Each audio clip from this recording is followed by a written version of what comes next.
Camilla se sentait souvent perturbée par la proximité persistante d'Anne et d'Andrew, une rivalité sourde palpitant sous la surface de chaque événement du palais. Mais ce n'est que lorsque Camilla commença à utiliser le titre de reine qu'Anne rompit enfin publiquement son silence. Refuser de faire la révérence à Camilla n'était pas seulement de la rébellion, c'était une stratégie, une défiance ancrée dans le protocole royal lui-même. Anne n'était pas seulement en colère, elle avait des raisons. Selon les précédents de la règle de la famille royale, les princesses nées dans l'œil ont plus de rang que celles qui y sont mariées. Et Anne, fille unique de la reine Élisabeth, fit clairement savoir qu'elle ne s'inclinerait jamais devant quelqu'un qu'elle croyait lui avoir tout volé, y compris son passé, son frère et la couronne de sa mère. Mais il ne s'agissait pas seulement d'un chagrin d'amour passé point K. Les paroles d'Anne étaient empreintes d'autorité et étaient appuyées par quelque chose de bien plus choquant. Avant son dernier souffle, et elles étaient appuyées par quelque chose de bien plus choquant. Avant son dernier souffle, la reine Élisabeth avait clairement fait une chose, mais le monde n'était pas censé le savoir. À huis clos, dans le silence de ces derniers jours, la reine partageait une conviction qu'elle portait avec une dignité tranquille. Camilla n'était pas destinée à être reine. Elle devait être reine consort, rien de plus, rien de moins. C'était une distinction sur laquelle Élisabeth insistait, non par dépit, mais par respect pour la monarchie, le peuple et la mémoire de Diana. Et bien que cette déclaration n'ait jamais été consignée publiquement, ses proches s'en souviennent. Certains disent même qu'elle l'a murmuré plus d'une fois, juste pour s'assurer qu'elle ne se perde pas dans le tumulte qui suivrait sa mort. La princesse Anne fut l'une des rares à avoir entendu ces mots directement, et elle ne les a jamais oubliés. Lors d'un rare moment d'intimité avec Camilla, bien avant le décès de la reine, Anne l'aurait dit sans détour « Tu n'es pas reine, tu es reine consort ». C'était ce qu'elle souhaitait. Pour Camilla, cela pouvait paraître une insulte. Mais pour Anne, c'était un héritage défensif. La reine avait passé 70 ans à préserver l'image de la monarchie. Et Camilla, avec son histoire complexe et son passé public, n'était pas censée changer cela d'un seul titre. Mais au décès de la reine Élisabeth, tout a basculé. La nation a pleuré, la couronne a changé de main, et discrètement, Camilla a abandonné le mot « consort ». Pas d'annonce officielle, pas de clarification, juste un subtil changement de nom qui a résonné dans les annonces royales, les gros titres et les communiqués de presse. Pour le public, ce n'était qu'une évolution. Mais pour Anne, c'était une trahison. Et lorsque le banquet royal est arrivé, l'événement même où Camilla avait été présentée comme reine, Anne a frappé. Ses mots ont été plus tranchants que n'importe quel scandale. Non pas par colère, mais par loyauté. Loyauté envers sa mère. Loyauté envers la vérité. Un membre du personnel du palais, un assistant de longue date connu pour sa discrétion, a plus tard confirmé l'incident à un observateur royal de confiance. Il l'avait vu se dérouler devant les regards froids d'Anne, les sourires pincés de Camilla, la tension subtile qui ne quittait pas la pièce lorsqu'ils étaient mains proches. Mais cette fois, il l'entendait clairement. La voix d'Anne, lorsqu'ils étaient mains proches, mais cette fois, il l'entendait clairement. La voix d'Anne, ferme et tranchante. Sa Majesté n'a jamais voulu que vous soyez reine. Ce n'était pas une simple déclaration, c'était un règlement de compte. Une bataille silencieuse rendue visible dans une pièce, sous un toit doré, sous les yeux du monde entier, sans jamais vraiment comprendre ce qui venait de se passer. Et c'est là que des questions commencèrent à surgir. Charles savait-il déjà ce que sa mère avait dit ? Avait-il promis d'honorer ses dernières volontés, pour ensuite réécrire l'histoire une fois la couronne sienne ? Ou pire, avait-il préféré l'amour au devoir, réécrivant l'histoire pour plaire à la femme qui avait attendu des décennies une couronne qui ne lui était jamais destinée, alors que le palais retenait son souffle pour une couronne qui ne lui était jamais destinée ? Alors que le palais retenait son souffle, le roi Charles se retrouva face à une décision déchirante. Déchiré entre amour et héritage, le roi Charles se trouvait à la croisée des chemins de l'histoire, et cette fois, nul décret royal ne pouvait se cacher derrière. Sa mère, la reine Élisabeth, avait régné avec sang-froid et clarté, plaçant toujours la couronne au-dessus de ses sentiments personnels. Avant de mourir, elle avait formulé une dernière requête, un désir clair et inflexible que Camilla ne soit jamais appelée reine. Mais alors que le monde pleurait et que le trône s'éteignait, ce souhait, pendant des années, ils sont restés silencieux. Mais aujourd'hui, la princesse Anne et le roi Charles sont prêts à tout révéler sur Camilla, la couronne et les dernières volontés de la reine. Ce qui avait commencé comme des murmures s'est transformé en guerre ouverte derrière les murs royaux. Tout a explosé lors d'un banquet au palais de Buckingham. Dans une salle remplie de dignitaires, la princesse Anne s'est levée et, devant tout le monde, a adressé Camilla non pas en tant que reine, mais en tant que reine consort. La distinction n'était pas fortuite. C'était délibéré, une correction publique et une humiliation publique. Anne ne s'est pas arrêtée là. Avec un calme glacial, elle a rappelé à Camilla que la reine Élisabeth ne l'avait jamais approuvée comme reine, seulement comme consort. Elle lui a même dit sans détour « Sa Majesté l'a clairement dit, tu es reine consort, c'est ce qu'on avait promis au peuple. » Le silence dans la salle était plus fort que n'importe quelle explosion. Camilla était figée, les membres de la famille royale étaient un stupéfait. Mais ce n'était pas seulement un drame royal, c'était un avertissement, car Anne savait quelque chose que le monde ignorait. Durant les derniers jours de la reine, Anne eut une conversation privée avec sa mère, qui lui fit promettre de protéger l'intégrité de la couronne. Et maintenant, voyant Camilla s'enfoncer lentement dans un rôle qui ne lui était pas destiné, Anne prit la décision de s'exprimer. Charles, pris entre les souhaits de sa mère et l'ambition de son épouse, restait immobile. L'homme qui portait la couronne devait désormais choisir, préserver l'héritage de sa mère ou défendre la femme qu'il aime. Son silence assourdissant. Et les implications ? Inévitables. Au palais, ce n'était pas perçu comme un désaccord. C'était une déclaration. Anne avait tiré la première. L'image soigneusement entretenue d'une famille royale unie vola en éclats dans un moment de vérité. Et tandis que les murmures se transformaient en questions et les questions en gros titres, la monarchie était confrontée à quelque chose qu'elle n'avait pas vu depuis des années. Une guerre intestine se déroulant aux yeux du monde entier. Mais qu'est-ce qui a poussé Anne à rompre si publiquement le silence royal ? La réponse se trouve plus profondément dans la trahison, l'héritage et une vérité que seule elle et la reine connaissaient honte. Il ne s'agissait pas seulement de politique de palais, c'était personnel, et les racines amères de cette querelle royale sont bien plus profondes que le public ne l'imaginait. Bien avant que Camilla ne porte une couronne, ou même ne s'imagine assise aux côtés d'un roi, elle franchit une ligne qui allait hanter la famille royale pendant des décennies. Cette ligne était la princesse Anne, et l'homme entre eux n'était pas Charles. C'était Andrew Parker Bowles. Dans Durf, les premiers chapitres de la vie adulte d'Anne, Andrew était plus qu'un compagnon. Il était une rare constante dans une vie régie par le devoir, la tradition et la surveillance. Des amis murmuraient qu'ils étaient amoureux, peut-être même destinés au mariage. Mais il y avait un problème que même Anne ne parvenait pas à surmonter. Andrew était catholique et, dans une monarchie liée à l'Église d'Angleterre, Anne ne pouvait se marier en dehors de celle-ci. La couronne prit la décision pour elle, non pas avec cruauté, mais avec une froide détermination.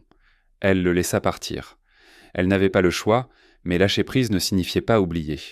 Des années plus tard, lorsque Camilla épousa Andrew, quelque chose se brisa en Anne. Et ce n'était pas tout. Camilla épousa son ancien amour. C'était simplement qu'elle le fit avec aisance, sans que la pression de la royauté ne lui dicte sa voie. Et puis, des années plus tard, Camilla allait encore commettre l'impensable. Elle épouserait Charles, l'homme même qu'Anne avait juré de protéger, le frère qu'elle avait guidé à travers scandale et deuil. Pour Anne, ce n'était pas de l'amour, c'était trahison sur trahison. C'était l'histoire qui se répétait, Camilla étant toujours au cœur de la tempête. Lors du mariage de Charles et Camilla en 2005, l'atmosphère était éloquente. La reine et le prince Philippe se tenaient à l'écart du couple sur les marches de la chapelle. Leurs expressions étaient de retenue, leur présence polie mais distante. Et puis il y avait Anne, impassible et froide. Son langage corporel trahissait son sang-froid. Ce n'était pas de l'amertume, c'était quelque chose de bien plus cinglant. Un rejet. Camilla avait peut-être intégré la famille par mariage, mais elle n'avait pas gagné le respect d'Anne. Même après le mariage, Anne ne s'éloigna jamais d'Andrew. Leur lien resta intact. Elle fit clairement comprendre qu'elle n'enterrerait pas son histoire avec lui pour épargner à Camilla son inconfort. En fait, la rumeur courait que commença à s'estomper dans l'ombre d'une réalité bien différente, car Charles n'était plus seulement le souverain désormais, il était aussi un époux. Et la femme qu'il avait attendue, protégée et aimée pendant des décennies était soudainement attaquée au sein de sa propre lignée. Camilla était une figure controversée, bien avant le couronnement. Des rumeurs commencèrent à circuler, mais Charles, malgré tous les gros titres et tous les regards désapprobateurs du public, passa des années à adoucir soigneusement son image. Il l'introduisit progressivement dans la vie royale, permettant à sa présence de s'affirmer non par la force, mais par la familiarité, des apparitions caritatives, des engagements publics, une transformation discrète du récit, suggérant guérison, modernité et rédemption. Mais tout le monde ne fut pas convaincu. Et tout le monde n'était pas prêt à oublier. Pourtant, Charles tenta de concilier l'impossible. Il mit en avant William et Kate, les présentant comme l'avenir de la monarchie. Il parle de transition, de continuité et d'énergie nouvelle, offrant au public une ligne de succession claire et fiable. Certains la qualifièrent de stratégique. D'autres y virent de l'apaisement. Une manière subtile d'apaiser la tempête autour de Camilla en braquant les projecteurs ailleurs. Mais pour Camilla, l'avenir était scellé. Si le public pouvait sourire aux caméras derrière les murs du palais, elle s'isolait de plus en plus. Son cercle était restreint. Sa présence, bien que reconnue, n'était jamais véritablement plébiscitée. Charles le sentit, et pourtant il ne dit rien. Car que pouvait-il dire ? Défendre Camilla ouvertement serait, il lui fallait s'opposer aux souhaits de sa défunte mère. Garder le silence signifiait laisser Camilla se débrouiller seule. Il fit donc ce qu'il avait fait tant de fois auparavant. En public, elle était reine. En privé, il évitait la confrontation. Il ne corrigea jamais Anne. Il ne répondit jamais aux rumeurs grandissantes sur la préséance. Il continua simplement, espérant que le temps atténuerait la tension. Mais le temps n'arrangea rien. Et tandis qu'Anne durcissait sa position, Charles se retrouva acculé, non pas par ses ennemis, mais par ceux qu'il aimait le plus. Ceux-là même qui l'avaient soutenu pendant ses heures les plus sombres remettèrent désormais en cause les fondements mêmes de son règne.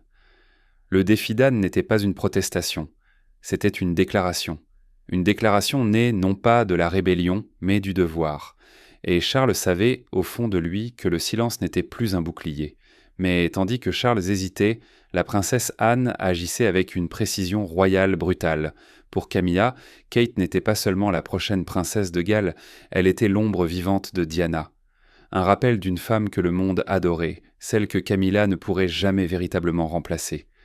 Dès l'instant où Kate Middleton est entrée sous les feux de la rampe royale, Camilla a senti une menace, non pas due à l'ambition ou à l'arrogance, mais à quelque chose de bien plus dangereux.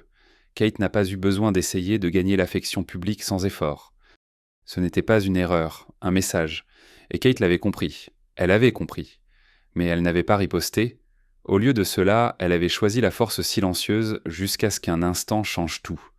Lors d'un événement royal, où l'on attendait qu'elle fasse la révérence comme le voulait la tradition, Kate s'en abstint. Elle se contenta de maintenir sa posture et d'avancer. C'était calme, maîtrisé, mais cela résonna dans les couloirs comme le tonnerre. Ce moment n'était pas un simple défi, c'était une déclaration. L'ère de l'obéissance silencieuse était révolue, et la reine elle-même l'avait clairement fait savoir. Avant son décès, Kate avait sa place. Elle l'avait accueillie avec chaleur, admiration et une approbation tacite que Camilla n'avait jamais vraiment reçue. Pour Camilla, ce contraste était bouleversant. Malgré des années à tenter de conquérir les cœurs, elle vivait toujours dans l'ombre de Diana.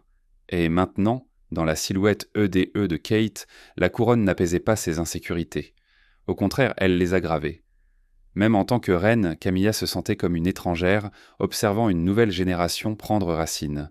On attendait d'elle qu'elle guide Kate, la guide, la façonne. Mais elle refusa. Non pas parce qu'elle ne le pouvait pas, mais parce qu'elle ne le voulait pas. Et cette décision, aussi discrète fut-elle, en disait plus long que n'importe quel discours royal. Elle révélait une guerre non pas menée en public, mais derrière les regards, les gestes et les titres. Une guerre que Camilla était en train de perdre. Le public prenait le parti de Kate, mais ce sont les profondes blessures personnelles de William qui scellèrent véritablement le destin de Camilla. Pour le prince William, Camilla n'avait jamais été de la royauté. Elle n'avait jamais fait partie de la famille. Elle était la femme qui se tenait là où sa mère aurait dû être. Et c'était quelque chose qu'il ne pourrait jamais oublier ni vraiment pardonner. Sa rancune n'était pas née du protocole ou de la politique, était personnelle. Et cela a commencé bien avant que Camilla ne mette les pieds au palais en tant qu'épouse de Charles. Cela a commencé dans les moments calmes et douloureux qu'il a partagés avec Diana lorsque les caméras étaient éteintes et le conte de fées s'effondrait déjà. Enfant, William a été témoin de l'angoisse de sa mère. Il n'était pas seulement le futur roi, il était l'auditeur silencieux d'une femme qui avait été brisée par la trahison. Diana s'est confiée à lui, peut-être plus qu'elle n'aurait dû. Mais elle avait besoin de quelqu'un sur qui s'appuyer. Et William, même enfant, a assumé ce fardeau. Il l'a vu pleurer, il a entendu les histoires, il l'a vu passer de la femme que le monde adorait à celle qui essaie désespérément de maintenir sa famille unie. Il l'a vu passer de la femme que le monde adorait à celle qui essaie désespérément de maintenir sa famille unie. Il l'aimait férocement, et il a juré, à sa manière innocente, de la protéger de tout et de tous, en particulier de Camilla. Quand Diana est morte, ce n'était pas seulement une perte, c'était une dévastation. Son monde s'est arrêté. Et avant même d'avoir pu surmonter le traumatisme, avant même de pouvoir faire son deuil en paix, Camilla entama son entrée lente mais calculée dans la vie royale. Aux yeux du public, elle était réintroduite. Mais à William, elle était imposée. Et la douleur que cette blessure laissait à désirer ne fit que s'accentuer avec le temps. Selon de nombreux initiés de la famille royale, William ne l'accepta jamais vraiment. Il ne l'accueillit pas.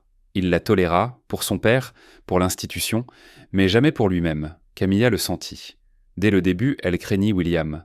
Leur première rencontre aurait été tendue. Camilla était visiblement nerveuse, tremblante, et une fois la rencontre terminée, elle eut besoin d'un gin tonic pour se calmer. Ce n'était pas le signe d'un début serein. C'était le début d'une guerre froide, qui allait couver derrière les murs du palais pendant des années. Une guerre froide, qui allait couver derrière les murs du palais pendant des années. Au fil du temps, des rumeurs commencèrent à circuler selon lesquelles Camilla aurait partagé des détails privés sur William et Harry avec certains alliés médiatiques. Les fuites étaient insubtiles, mais sans équivoque. Elles dépeignèrent William comme un homme froid et réservé. Mais les initiés savaient en pourquoi il se protégeait d'une nouvelle utilisation. Sa colère grandit, surtout lorsque Camilla s'opposa subtilement à sa relation avec Kate. Elle ne trouvait pas Kate assez royale. Cela rendit William furieux, car il voyait en Kate ce qu'il n'avait jamais vu chez Camilla, la gentillesse, la loyauté et surtout dans la sécurité. Alors que William gagnait en popularité, il le fit avec une détermination tranquille. Il savait qu'un jour il monterait sur le trône, et ce jour-là, ce ne serait pas aux côtés de Camilla. Il l'a clairement montré, non pas par des discours, mais par des actes, en élevant Kate, en assumant son rôle avec compassion et grâce, en détournant le regard du public du passé vers un avenir sans l'ombre de Camilla. Mais si la chute de Camilla commença par la défiance d'Anne et le ressentiment de William, c'est la force tranquille de Kate qui porta le coup de grâce. Elle était autrefois considérée comme une étrangère. Aujourd'hui, elle sème le joyau de l'avenir de la Grande-Bretagne. Lorsque Kate Middleton est entrée dans la vie du prince William à l'université St. Andrews, peu de gens auraient pu imaginer l'héritage qu'elle laisserait. À l'époque, elle n'était qu'une étudiante comme les autres, assistant aux cours, arpentant les couloirs et se fondant dans le rythme tranquille de la vie universitaire. Mais le destin en a décidé autrement. Leur lien est né d'une amitié simple, honnête et sincère. Une histoire d'amour naquit d'expériences partagées, loin de la pression royale. Mais à mesure qu'elle s'approfondissait, elle devint quelque chose qu'aucun d'eux ne pouvait ignorer. C'était une histoire d'amour née non pas du devoir, mais d'un choix. Puis, en 2007, tout sembla basculer. La nouvelle de leur rupture fit l'effet d'une bombe royale. Les spéculations allèrent bon train. Était-ce la pression, le palais, la presse ? Kate ne dit rien. Elle ne lutta pas pour gagner la sympathie, ne s'en prit pas à elle. Au lieu de cela, elle fit ce que personne n'attendait. Elle garda la tête haute. Elle se comporta avec une grâce tranquille, réapparaissant en public avec une assurance qui stupéfia la nation. Ce sang-froid ne conquit pas seulement le public, il gagna le respect du palais. Et lorsqu'elle et William ravivèrent leur relation, ce ne fut plus une histoire d'amour, mais l'histoire de la résilience d'une femme qui refusa de se briser. Mais la résilience seule ne suffirait pas. Si elle voulait se tenir aux côtés d'un futur roi, elle devait comprendre la machine qui se cache derrière la monarchie. Entre en scène Samantha Cohen, conseillère principale de la reine Elisabeth et architecte de la transformation de Kate. Pendant des mois, Kate a été entraînée au silence, un camp d'entraînement royal de tradition, de diplomatie, de protocole et de pression. Elle n'apprenait pas seulement à saluer ou à s'incliner. Elle apprenait à porter le poids de la couronne sans jamais la porter. Et tandis que le public spéculait sur les diadèmes et les titres, Kate étudiait l'histoire, l'art de gouverner et l'art de la retenue. Pourtant, aucune formation ne pouvait la préparer à l'observance incessante des médias. Chaque geste était décortiqué, chaque tenue analysée et chaque gros titre ramenait la même comparaison. Diana. Pour la plupart, cela aurait été une malédiction.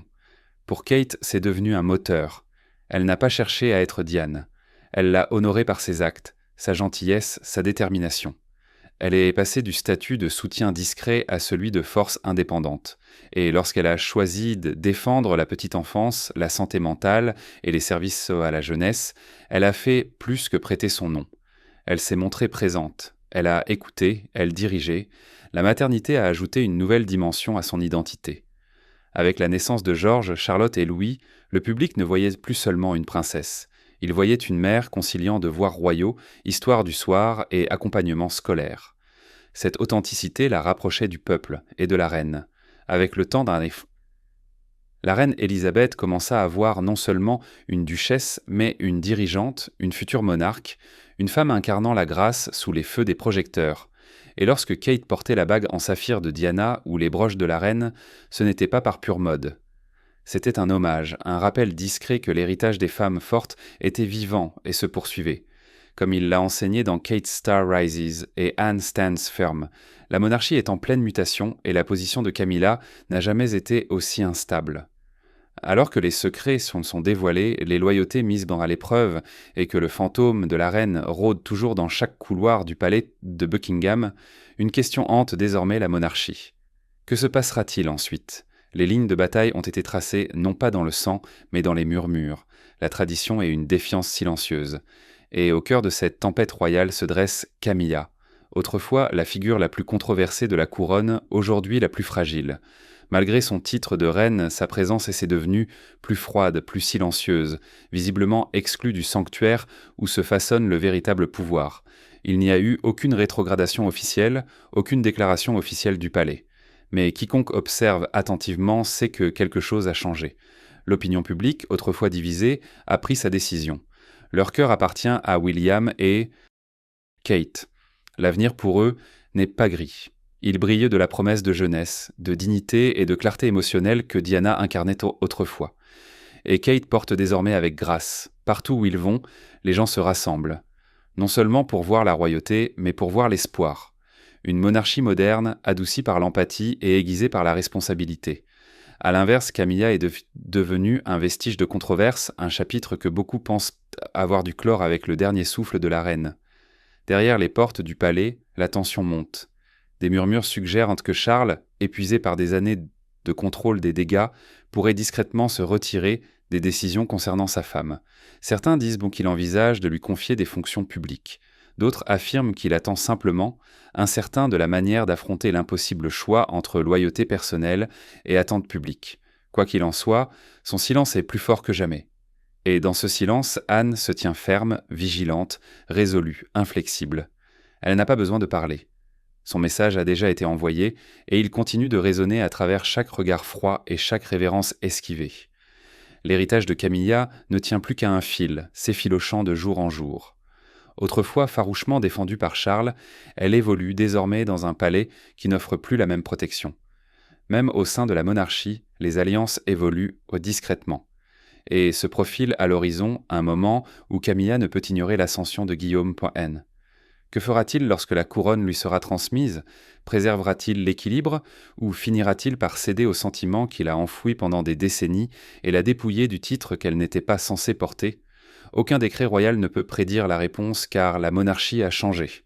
Elle n'est plus uniquement gouvernée par les lignées et les cérémonies, mais par l'opinion publique, les vérités enfouies et les fantômes de ceux qui façonnent encore son avenir. Et chaque couronne porte son ombre. Il est peut-être enfin temps que les secrets les plus sombres refont surface. Merci de votre attention. N'oubliez pas d'aimer et de vous abonner, et à bientôt pour la prochaine.